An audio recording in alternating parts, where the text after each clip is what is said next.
I've done 4 eulogies of all 4 of my grandparents. I talk about it on the show every once in a while, and it presents itself, and never at those eulogies, never did I describe the work they did. I talked about who they loved, I talked about how they Yeah. loved, I talked about Yeah. what they loved and what they spent their time with and how they made us feel. Yeah. And the things that we spend so much of our time doing are the very things that nobody gives a damn about when you're gone. And that's such a crazy realization. Yeah. Yeah. Wow. That's so powerful. And here we are living life and measuring what we've done in order to feel worthy. We're trying to get away from that awful fundamental belief that we don't belong or we're not good enough, and we're scrambling. That's just a beautiful result, though, to think of those 4 eulogies and to allow them to soften the rigidity with which we look at life and how hard we are on ourselves, too.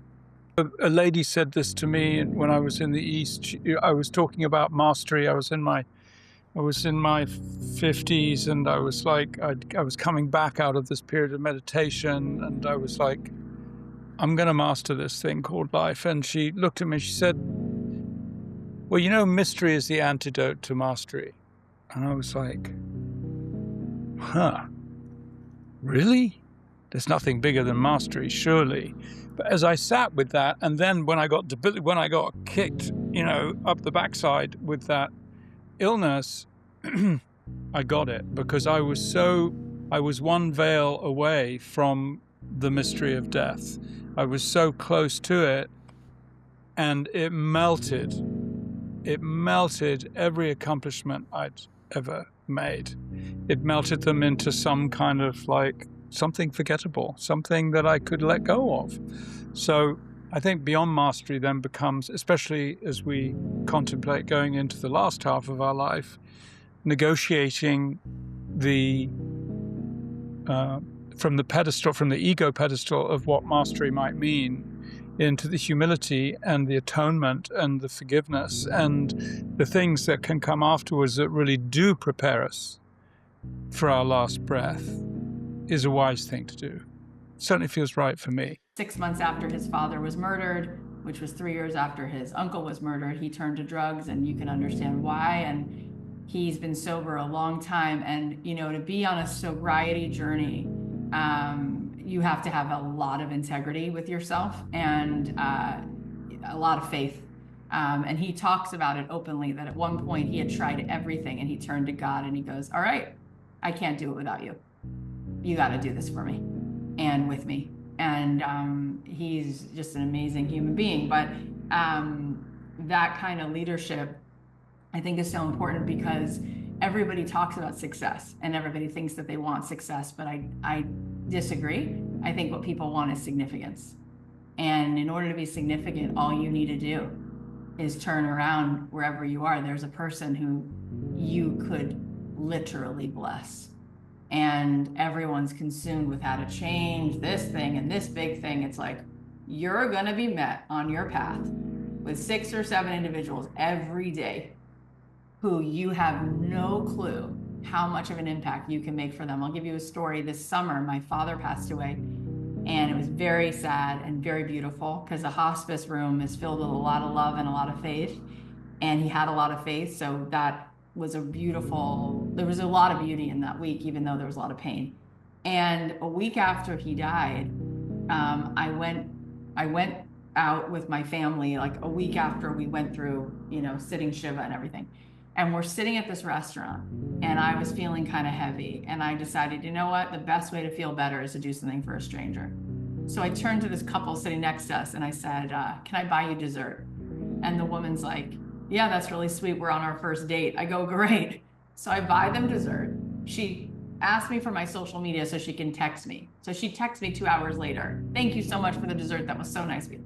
I said to her, oh, of course. I said, are you going to go on another date? And she's like, I don't know. We'll see. She said, but what you don't know is that I'm a widow.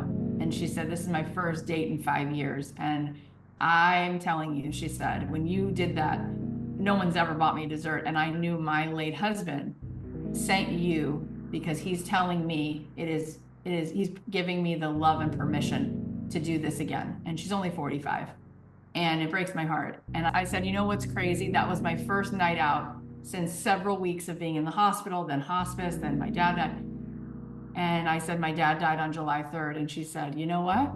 My husband died July 3rd, 5 years ago. Now, there is no mathematical equation that makes that possible, except that what if God has put his signature on every moment of your life? And it's like an Easter egg that you can find when you decide to open your heart for no reason other than you are the recipient of that blessing. You are the recipient. So if the truth is that all we want is significance, really, we all have to sit with that for a second, because the world has sold us a lie, which says the only way you will feel whole within is if you achieve more or have more piles of stuff. Well, then guess what? It never ends. There's never enough stuff and there's never enough achievement. But if what really makes you feel whole is your level of significance every day, then when you change the ladder to not being on the wall of materialistic things or achieving things or externalizing things, but what's happening within you that you could give to somebody, that you're walking around with a treasure, right? Next thing you know, every day you're singing yourself to sleep. And you really think about the legacy you want to leave in your life, right?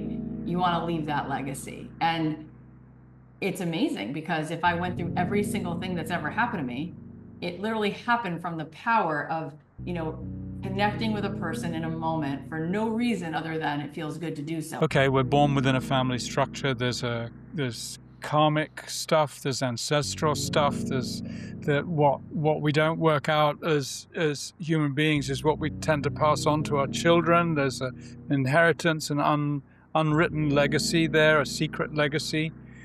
There's a lot of stuff, and then we grow up in relative function or dysfunction or whatever it might be, but we do continually live with the fear of not being good enough and not belonging and not being lovable. And to me, the opportunity we have on this planet is to honor the fact that we've been granted this life by learning how to do that, because it's the opposite of what we see. And how can we create a still point in our own being in this chaos outside us unless we do slow down, unless we stop buying the story that we're meant to be doing things that other people will judge us well for.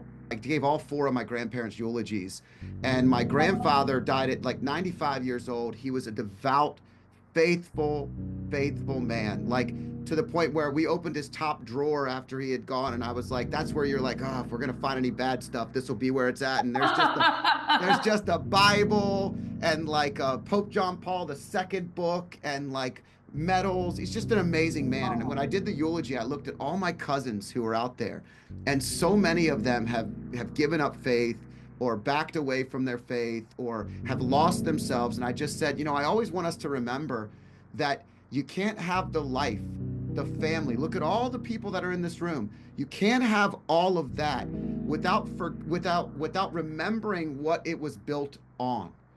And his faith is what built this entire idea of this family. And I'm so grateful for it. And as the oldest grandson, that's what I felt like my calling was, to make sure I reminded them that, that I need to remind myself. I wanted to show you. So at the back of my book, there's a essay, and it says Letters from the Jetty by Dr. Phil Heller. That's my dad. And the very first line, it says, the ocean invites the soul to its sanctuary every day. In prayer, I thank God for the blessings bestowed on me.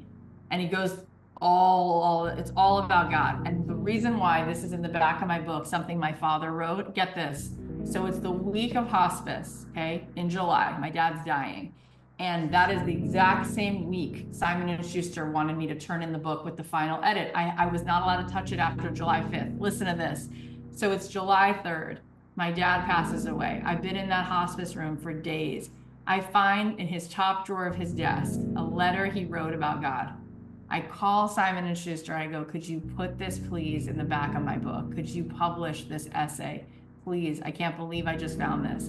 And they said, you know what? This is the last day we can make changes. We're putting it in there.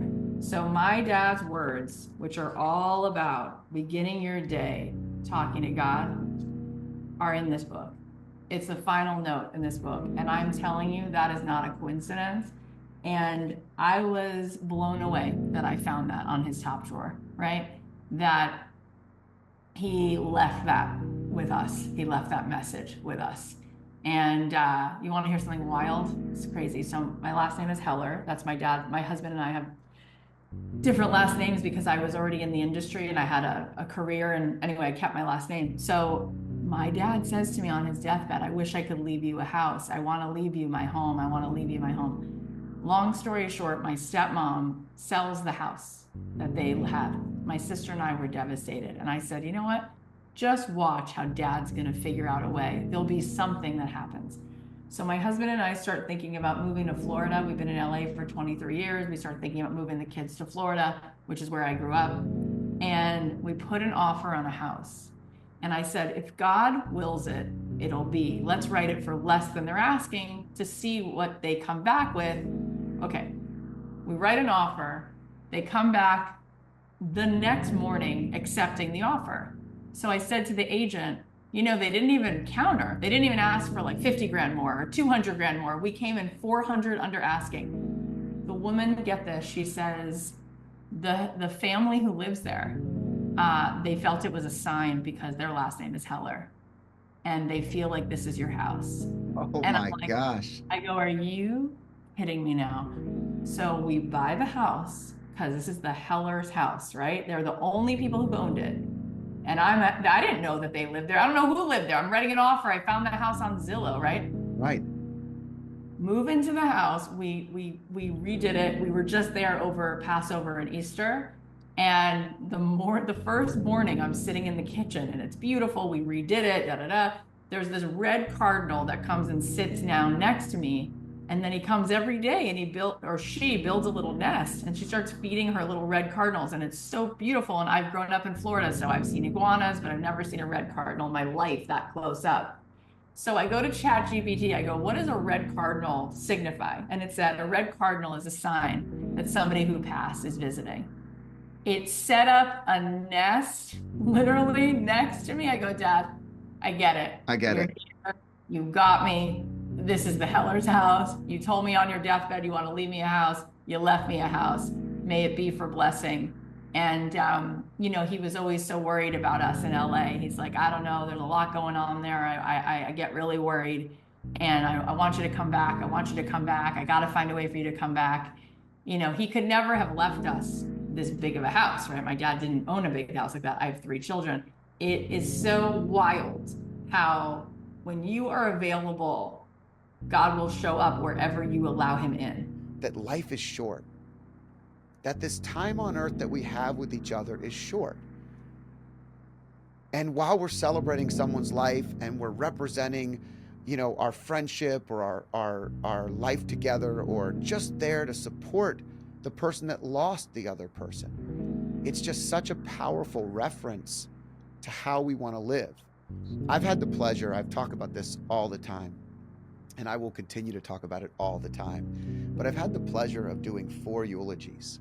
And I feel so honored. As much as I disliked funerals, I had the ability and the honor to do a eulogy for all 4 of my grandparents. And they were all different. I had different relationships with all of them. And the interesting dynamic is, it was so hard to stand in front of the room and deliver a message that you want people to understand who this person was, but they'll never truly understand how you felt about them. It's very, very difficult to do, right? But you want them to have a piece of it. And each of the 4 eulogies were uniquely different. I really got different things out of each of them. At my grandmother, my mother's mom, when she passed away, I read a letter that my mother had written and all of her siblings had approved to be read. And so it wasn't my own words, it was my grandmother's children's words. And it was very, very challenging to read it and to be a part of that and to be in that moment and stand in front of that room, that huge church, and look back at everybody and just know that I was representing my family. It was very, very powerful. But I was honored to do it. For my my grandfather, my mom's father, he was 95 years old and had lived a very full life. And the message I took away from his was I looked at all the grandchildren, all the generations, everybody that was standing in front of me, the children, the grandchildren, the great-grandchildren, and everybody admired his life. Everybody admired him as a man. He was very faithful. He was very devoted to his family.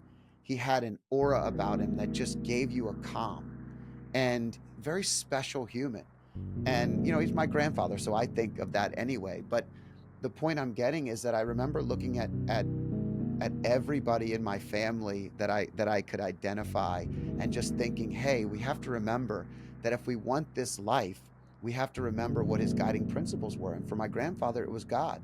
It was his belief and his faith in Catholicism, and the things that he had devoted his time and energy to, no matter what anybody said, till the day that he died. And I always admired that about him, but I really admired it about him when I got to stand up and celebrate him. It was so powerful. Again, my other grandfather, my dad's father, was one of the hardest ones I delivered. That one was extremely difficult because I had mentioned to my uncle and my father the night before the funeral, and I said, hey, if you want me to say anything, I'm not a good builder of things. I'm not a woodworker like he was, or like you guys can do these things. Like, I'm a communicator. This is what I do. So if you want me to celebrate his life, I'll do it. I'll do anything you want. I'll say my own words. I'll read yours. I'll do anything that can make you feel good.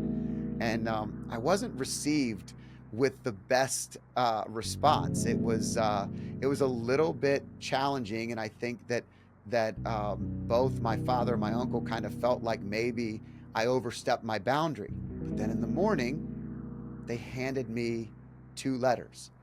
My uncle gave me one with like 3 to 5 lines on it, and it was so powerful. And then my dad gave me a letter that he had written to his dad, and I couldn't even get through the letter without completely breaking down, all the way until the moment that I got in to deliver it.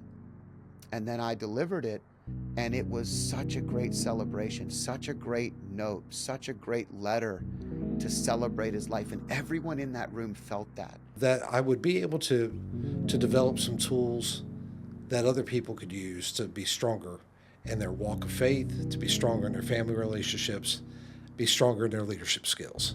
And I want to leave behind at the end of the day, when I finally do retire, I want there to be something that reflects that other people mattered, they were special, and they were able to help find their purpose as a result of how God used my life to serve others. I also think it's cool that we have conversations like this, because, man, I would have killed to see my grandfather or my great-grandfather have a conversation just off the cuff with his buddies, to see what it was like and what they were talking about and what was important at the time. And this is out there for our children, for our grandchildren one day, for whatever it is. For me, it's one day. For you, it's now.